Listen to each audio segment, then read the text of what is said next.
മധ്യപ്രദേശിലെ ജബൽപൂരിൽ ആക്രമിക്കപ്പെട്ട മലയാളി വൈദികൻ ഡേവിസ് ജോർജിന്റെ കുടുംബാംഗങ്ങളെ സന്ദർശിച്ച മന്ത്രി കെ രാജനും പി ബാലചന്ദ്രൻ എംഎൽഎയും ഇരുവരും വീഡിയോ കോൾ വഴി വൈദികനുമായി സംസാരിച്ചു.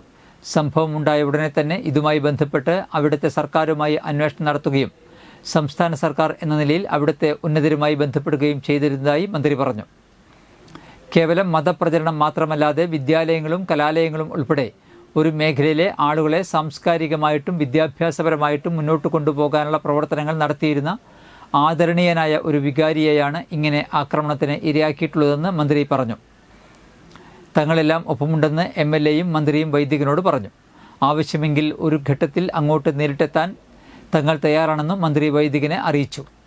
ദൈവത്തിൻ്റെ അനുഗ്രഹവും പ്രാർത്ഥനകളും കൊണ്ട് യാതൊരു പ്രയാസവുമില്ലെന്നും എല്ലാവരുടെയും പിന്തുണ കരുത്ത് പകരുന്നെന്നും അദ്ദേഹം സന്തോഷപൂർവ്വം മറുപടി പറഞ്ഞതായും മന്ത്രി സൂചിപ്പിച്ചു. റമദാനും വിഷുവും ഈസ്റ്ററും മലയാളി എങ്ങനെയാണ് ആഘോഷിക്കുന്നത് എന്ന് മനസ്സിലാക്കിയാൽ മാത്രം ഇന്ത്യയുടെ മുമ്പിൽ കേരളത്തിന് വയ്ക്കാവുന്ന മതനിരപേക്ഷതയുടെ ഒരു പാഠപുസ്തകം വായിച്ചെടുക്കാൻ വേണ്ടി കഴിയും. എന്തൊരു ഭീകരമാണ്!